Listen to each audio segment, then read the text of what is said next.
वक्त था जब 20th सेंचुरी फॉक्स ने एक्समैन के राइट्स को सिर्फ $2.6 मिलियन में खरीद लिया था। वो साल था 1994 के 25 साल बाद यानी 2019 में मार्वल ने पूरा How did you get the house back from the bank? I bought the bank. अब फॉक्स उन चुनिंदा लोगों में से हैं जिन्होंने सबसे पहले सुपर हीरो मूवीज बनाने की शुरुआत की थी। और अगर तुम ध्यान से देखोगे तो फॉक्स के नाम में भी एक ईस्टर एग छुपा है। ये हाइफन देख रहे हो? हाँ, वही जो स्पाइडर और मैन के बीच में है। ये फॉक्स के स्ट्रगल को दिखाता है कि पैसे न होने की वजह से उसे 20th सेंचुरी के साथ मिलना पड़ा था और इसीलिए उसे 20th सेंचुरी फॉक्स भी कहते हैं। इस वीडियो में मैं सिर्फ फॉक्स कहने वाली हूँ और इस वीडियो में हम जानेंगे कि कैसे फॉक्स के पास सोने की कटोरी होने के बाद भी उसने सिर्फ भीख मांगी और जानेंगे कि कैसे फॉक्स का गिरना जरूरी था जिससे मार्वल दौड़ सके।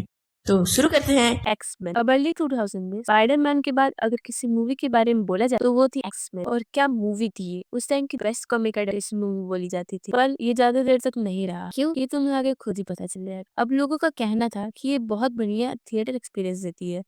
अब मुझे तो नहीं पता क्योंकि मैं उस टाइम पे पैदा नहीं हुई थी। अब इस मूवी ने लमसम $296 मिलियन कमाए थे और ये उस टाइम के लिए बहुत ज्यादा थे। अब फॉक्स वालों के पास पैसे बनाने की सीम हाथ लग गई थी, तो अब उन्होंने दबा के प्रीक्वल्स बनाने शुरू कर दी। एक्समैन 2। अब इसमें भी कुछ नए कैरेक्टर्स को दिखाया गया था और फैंस को ये सब देखने में बड़ा मजा आ रहा था। और ये जो डेडपूल 3 में गाना था वो इसी मूवी का था जो एक ईस्टर एग की तरह डाला गया था। ऑल्दो उस समय लोगों को बिल्कुल पसंद नहीं आ रहा था, मगर आज लोग इसको सुनकर नाचते हैं। अब उस समय तक ह्यूज जैकमैन ने बहुत अच्छी बॉडी बना ली थी। अब प्रॉब्लम स्टार्ट होती है इसके थर्ड पार्ट से। इसे अगर तुम किसी ट्रायलॉजी का पार्ट ना भी समझो तब भी ये बहुत खराब थी। इसमें कैरेक्टर्स के ओरिजिन ही चेंज कर दिए गए थे। खराब कैरेक्टर्स का डेवलपमेंट होता है जिसके चलते मूवी किसी को पसंद नहीं आई थी और इसे सबसे लो रेटिंग मिला था।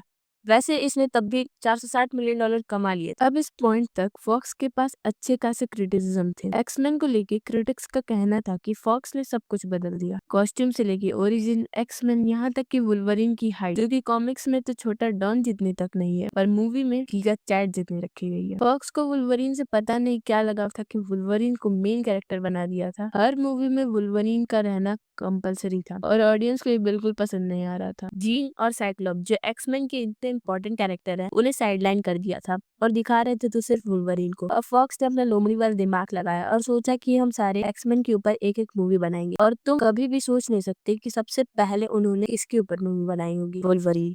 अब इस मूवी को इसके VFX के लिए बहुत जूते पड़े थे और मुझे तो ये मूवी अच्छी लगती है क्योंकि मैंने इसे अपनी टीवी पर देखा था और इससे भी अच्छी लगती है इसकी गेम। और इसमें अगर डेडपूल की बात ना ही करे तो अच्छा है।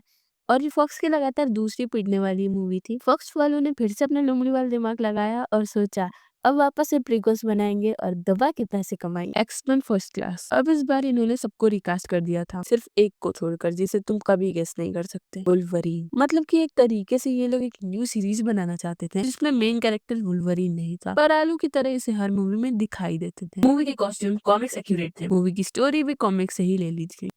तो फिर क्या, मूवी हिट हो गई और सबको अच्छी लगी। ऐसे फॉक्स की एक्समैन सीरीज फिर से रिवाइव हो गई। उसके 2 साल बाद दी वुल्वरीन आती है जो वुल्वरीन के ऊपर एक फैन सर्विस थी, पर ये फैन सर्विस उन्हें बहुत भारी पड़ती है। कैसे, ये मैं तुम्हें वीडियो के एंड में बताऊंगी। 2014 में अब इसमें 2 चीजें होती हैं। पहली तो एक्समैन की एक और मूवी आती है, डेज ऑफ फ्यूचर पास्ट, जो कि डायरेक्ट सीक्वल था एक्समैन फर्स्ट क्लास का। और क्या मूवी थी वो। अगर कोई एक्समैन की टीम अप में सबसे बढ़िया मूवी थी तो वही थी। जो 2 टाइम्स को ब्लेंड करके दिखाया गया है वो तो लाजवाब था। और जो दूसरी चीज हुई, उसने सुपर हीरो मूवीज के लिए एक नया दरवाजा ही खोल दिया। तो बात है 2014 जुलाई की, जिसमें एनोनिमसली 2 मिनट्स की एक छोटी सी क्लिप इंटरनेट पर लीक हो गई थी जो कि टेस्ट फुटेज थी डेडपूल या फिर कॉमिक एक्यूरेट डेडपूल की। और जब मार्वल फैंस ने इसे देखा तो डिमांड किया एक फुल मूवी के लिए, लेकिन आज तक इसका पता नहीं चला कि उस फुटेज को किसने लीक किया था। अब इधर फैंस ने डिमांड की और उधर फॉक्स ने मूवी बना ली। 2016 में रिलीज होती है डेडपूल, जो कि इतनी सक्सेसफुल थी कि इसने पहली मूवी बन के दिखाई जिसने $1 बिलियन कमाए। और इसकी सक्सेस को देखकर मार्वल जैसे संस्कारी स्टूडियो ने भी R-रेटेड मूवी बनाने शुरू कर दिए। अब 2016 में एक्समैन अपोकलिप्स भी रिलीज हुई थी और पिछली बार की तरह इस बार भी फॉक्स की नैया तीसरी फिल्म से ही डूबने लगी थी।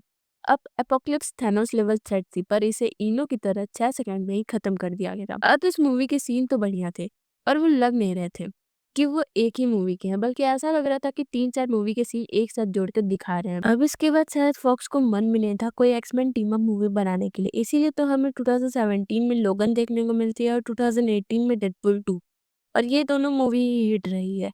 फिर से फॉक्स ने अपना लोमड़ी वाला दिमाग चलाया और बना दी एक्स-मेन द डार्क फिनिक्स।